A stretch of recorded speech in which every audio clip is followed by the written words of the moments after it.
మానస సరోవర్ యాత్ర ప్లాన్ చేస్తున్నారా? నమ్మకంగా సేఫ్గా మీ కలల మానస సరోవర్ యాత్రని ట్రావెల్ టర్న్స్ తో నిజం చేసుకోండి. మరిన్ని వివరాలకు ఈ నెంబర్కు కాల్ చేయండి. నమస్కారం. మాఘపురాణం 10వ రోజు పారాయణలోకి వచ్చాం. దిలీప మహారాజుకి వశిష్ఠ మహర్షి తెలియజేస్తున్నారు. మృగశృంగుడు ముగ్గురు స్త్రీలని రక్షించాడు. తర్వాత ఏమైంది? వివాహం చేసుకుందాము అనుకున్నాడు సుశీలని. వాళ్ళ నాన్నగారికి వాళ్ళకి తెలియపరిచాడు. ఈ ఫలానా వాళ్ళ అమ్మాయి, ఆమె చనిపోయి మళ్ళీ బతికింది, నేను బతికించుకున్నాను, ఈమెనే వివాహం చేసుకుంటానంటే సరే వాళ్ళు వచ్చి ముహూర్తాలు అవి మాట్లాడుకుని మంచి మాటలు మాట్లాడేసరికి ఈ సుశీల స్నేహితురాళ్ళిద్దరు, అంటే మృగశృంగుని వల్ల జీవించిన ఇద్దరు కన్యలు ఉన్నారు కదా, వాళ్ళు ఏమన్నారంటే, నువ్వు మా స్నేహితురాలైన సుశీల్ని ఇష్టపడ్డావు, అమ్మాయి గుణాలు సద్గుణాలకి వివాహం చేసుకుంటున్నావు, మరి మా సంగతి ఏమిటి, మేమేమవ్వాలి, మమ్మల్ని కూడా ఈ ముహూర్తానికే నువ్వు వివాహం చేసుకో, మా ఇద్దరిని నిరాశపరచద్దని బలవంత పెట్టారట. కానీ ఆ కన్యలు మంకుపట్టు విడవలేదట. ఒకడు ఒక భార్యతోనే సంసారం చేయడం ధర్మయుక్తం, కానీ ముగ్గురు భామలతో కాపురం చేయటం తగని పని అని అతను నచ్చజెప్పబోయాడు. కానీ సరే, వాళ్ళంతా అక్కడ ఉన్నవాళ్ళు, ఆ ఊర్లో ఉన్న పెద్దవాళ్ళు, వివాహం జరిపిస్తున్నటువంటి పురోహితుడు, వాళ్ళు ఏమన్నారంటే, అట్లా ఏం లేదు నాయన, వివాహం చేసుకోవచ్చు. పూర్వకాలం దశరథ మహారాజుకి ముగ్గురు భార్యలు, శ్రీకృష్ణుడికి ఏకంగా ఎనమండుగురు వివాహక భార్యలే కదా ఆయనకి. ఆదిశంకరునికి కూడా గంగా గౌరీ అని ఇద్దరు భార్యలు ఉన్నారు, పరమేశ్వరుడికి కూడా.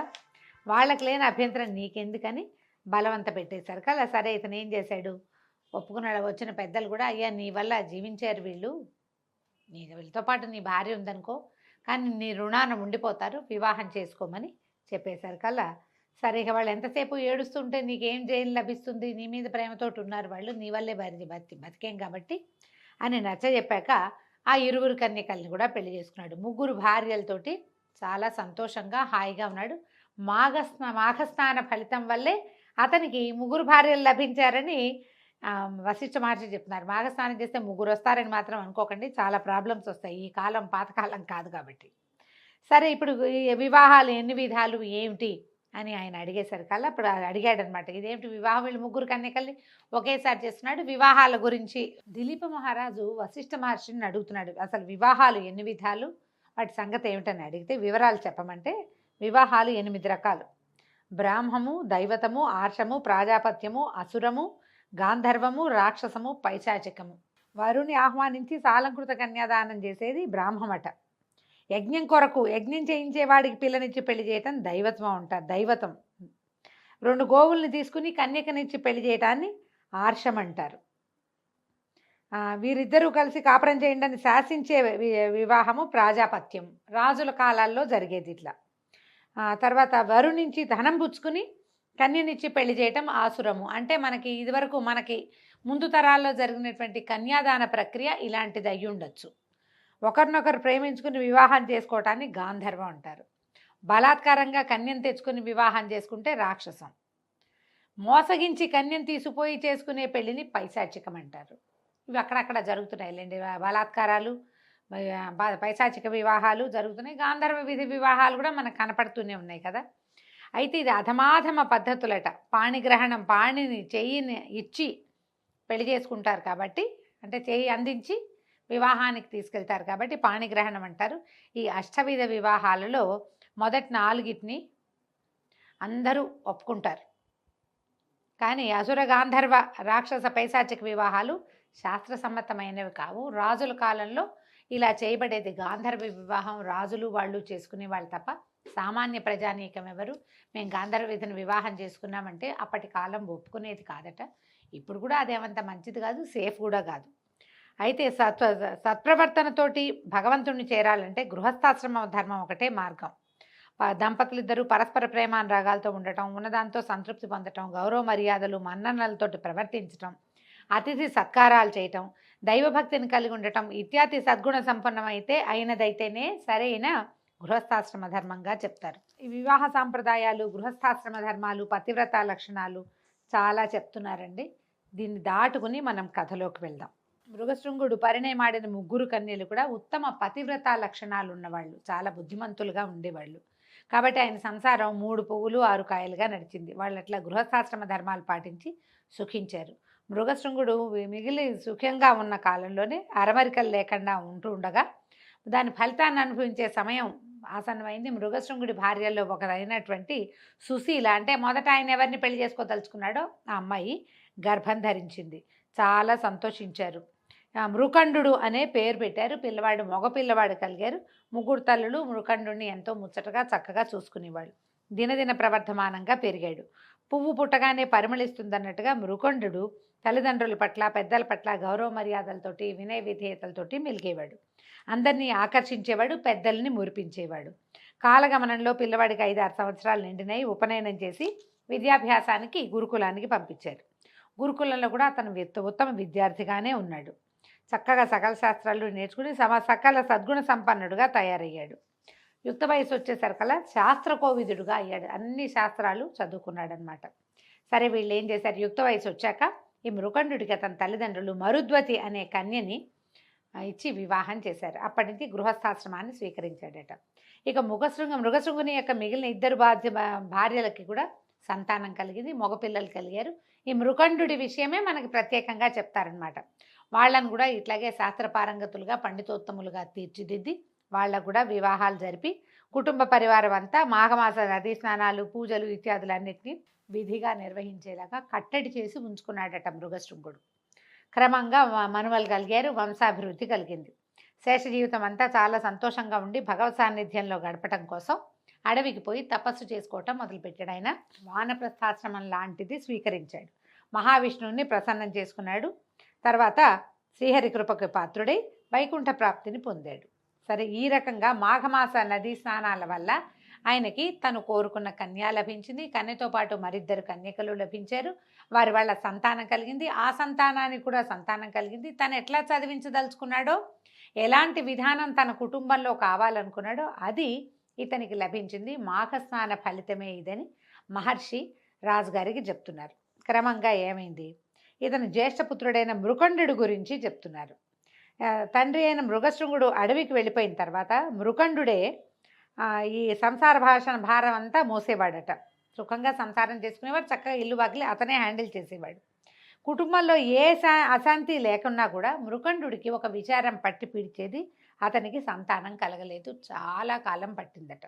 ఒకనాడు నాకే ఎందుకు జరుగుతోంది, సకల శాస్త్ర పారంగతుడిని కదా నేను, పూజలు పునస్కారాలు చేసేటువంటి విష్ణు భక్తుడిని, నేను చేసే పూజలో ఏదైనా లోపం ఉందా, మరి నాకు ఎందుకు సంతానం కలగట్లేదు, కాశీ మహాక్షేత్రమని నీలకంఠునికి ప్రత్యక్ష నిలయమని దాన్ని దర్శించినంత మాత్రమనే సకల కోరికలు సిద్ధిస్తాయి, సమస్త పాపాలు హరిస్తాయి. కాబట్టి అనేక మంది కాశీ విశ్వనాథుని దర్శించి తమ అభీష్టాలు నెరవేర్చుకున్నారు.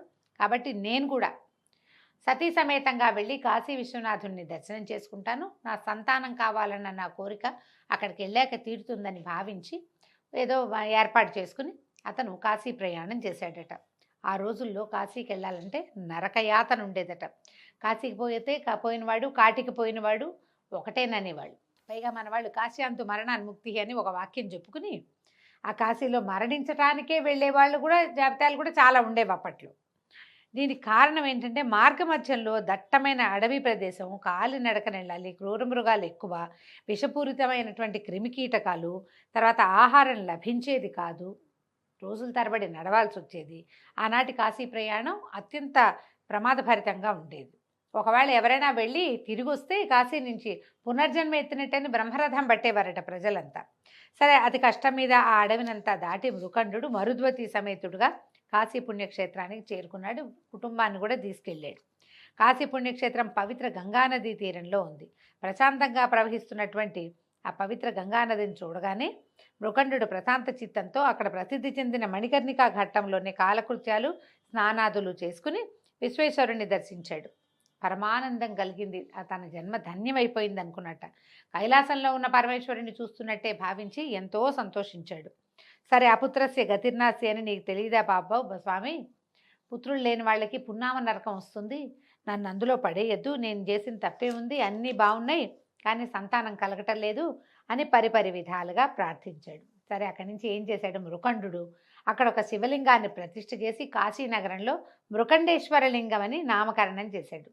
భార్యతో కూడా ఎదురుగుండా ఇంకొక లింగాన్ని ప్రతిష్ఠ చేయించాడు. సంవత్సరం వరకు కాశీలోనే విశ్వేశ్వర సాన్నిధ్యంలోనే ఉన్నాడట. ఒకనాడు పవిత్ర గంగా నదిలో స్నానం చేయడానికి 3 తల్లులతో సహా బయలుదేరాడట. ఇతను విశ్వేశ్వరుని దర్శించుకుని ప్రార్థిస్తూ అక్కడి నుంచి చూస్తున్నాడనమాట. అందరూ చూస్తుండగానే అక్కడి నుంచి వెళ్ళి స్వామిని దర్శించారు వెళ్ళి. అక్కడికి వెళ్ళేసరికల్లా ఈ దేవాలయంలో 3 తల్లులు ఒకేసారి ప్రార్థిస్తున్న వాళ్ళు ప్రార్థిస్తున్నట్టే నమస్కార ముద్రలోనే కింద పడిపోయి మరణించారు. తల్లులు పోవటంతో చాలా దుఃఖపడిపోయాడట. సరే ఏం చేస్తాడు, విధిని తప్పించుకోలేం కదా. యథావిధిగా కాశీనగరంలోనే తల్లులకి దహన సంస్కారాదులు కావించాడు. ఎంతకాలము సంతానం కలగట్లేదని ఇది అయిన తర్వాత తనకి సూతకం అది తీరిపోయిన తర్వాత ఎంతో కాలం తపస్సు చేశాడు. చేయగా ఎప్పటికో పార్వతీ పరమేశ్వరులు ప్రత్యక్షమయ్యారట. అప్పుడు ఈయన మా జన్మ ధన్యమైపోయింది, తల్లిదండ్రిని ఇద్దరి ఆది దంపతులు ఇద్దరికి అనేక నమస్కారాలు చేసి చాలా సంతోషించి ప్రార్థనల్ని ఆలకించండి, నాకు సంతానాన్ని ప్రసాదించండి అని అడిగేసరికల్లా సరే ఇప్పుడు వీళ్ళు ఏం చెప్పారు చూడండి. పుత్ర సంతానాన్ని కలిగించమని అడిగారు. అడిగితే ఈ మృకండుని ప్రార్థనలు విన్నటువంటి పరమేశ్వరుడు, మృకండుడా నీ కోరిక తప్పక నెరవేరగలదు, కానీ ఒక్క షరతు, మీకు 16 సంవత్సరాల అల్పాయుష్కుడైన పుత్రుడు కావాలా, కలకాలము వైధవ్యాన్ని అనుభవించే పుత్రిక కావాలా అని అడిగారు. ఇద్దరు ఆశ్చర్యపోయారు. భార్యాభర్త మరుద్వతి మృకండ దంపతులు ఆలోచనలో పడ్డారు. కాసేపు ఆలోచించుకున్నాక, ఇంత పరీక్షిస్తావా ప్రభు, పచ్చగా లేని పిల్లని కంటి ముందు ఉంచుకుని ఏం సంతోషం, పోని చక్కగా పెరుగుతున్న పిల్లవాడు చనిపోతాడని తెలిస్తే ఏం సంతోషంగా ఉంటుంది. మన సంతానం మన కళ్ళ ముందే ఏ శోభలు లేకుండా ఉన్నా బాధగానే ఉంటుంది, మరణించినా మహాకష్టం, అది మహాకష్టం కదా. ఈ కష్టాన్ని ఎట్లా నేను ఇది చేయగలుగుతాను, నువ్వు నన్ను పరీక్షిస్తున్నావు, నా పూర్వజన్మ సుకృతం వల్ల నాకు జ్ఞానోదయం అయింది, నాకు బుద్ధి వచ్చిన దగ్గర నుంచి నిన్నే ప్రార్థిస్తున్నాను కదా. నేను శివ పూజ ఏనాడు వదిలిపెట్టలేదు, విష్ణు పూజతో పాటు శివ పూజ కూడా చేశాను, వచ్చి కాశీవాసం కూడా చేశాను, నీకోసం ఇంత తపస్సు చేశాను కదా అని బాగా దుఃఖపడి, సరే నువ్వు అడిగావు కాబట్టి కాలకాలము వైధవ్యంతో కుంగి కురిసించిపోయే కుమార్తె కంటే అల్పాయుష్కుడైన పండితుడైన కుమారుడే మేలు, కాబట్టి మాకు పుత్రుని ప్రసాదించమని కోరుకున్నారు. సరే పరమేశ్వరుడు అట్లాగే అవగాక అభీష్ట సిద్ధిరస్సు అని వీళ్ళని ఆశీర్వదించి ఆది దంపతులు ఇద్దరు అంతర్ధానమైపోయారు. పరమేశ్వరుని అనుగ్రహం వలన మృకండుని భార్య మరుద్వతి ఒక మంచి శుభముహూర్తాన ఒక పిల్లవాడికి జన్మనిచ్చింది. ఆ పుత్రోదయాన్ని చూసి ఎంతో సంతోషించాడట మృకండు. బాగా అందరూ సంతోషించారు, చుట్టుపక్కల వాళ్ళంతా వచ్చారు. మృకండాశ్రమానికి వచ్చినటువంటి వ్యాస మహర్షి కూడా అతనికి దీవించి పిల్లవాడిని పరిపరి విధాల దీవించి జాతకర్మ కూడా చేశారు. అప్పుడు ఈ చెప్తున్నారు, దిలీప మహారాజా వింటివి కదా, పరమ భాగవతోత్తముడు సకల శాస్త్ర పారంగతుడు అతి నిష్ఠాగరిష్ఠుడు మునిశ్రేష్ఠుడు అయినటువంటి మృకండు పార్వతీ పరమేశ్వరులను మెప్పించి పుత్రుని పొందగలిగాడు. అతడే వేదాంగ కోవిదుడు పరమ భాగవతోత్తముడైనటువంటి మార్కండేయుడు. మార్కండేయ చరిత్ర రేపు భాగంలో తెలుసుకుందామండి. ఇవాళకి సెలవు, రేపు కలుసుకుందాం. నమస్కారం.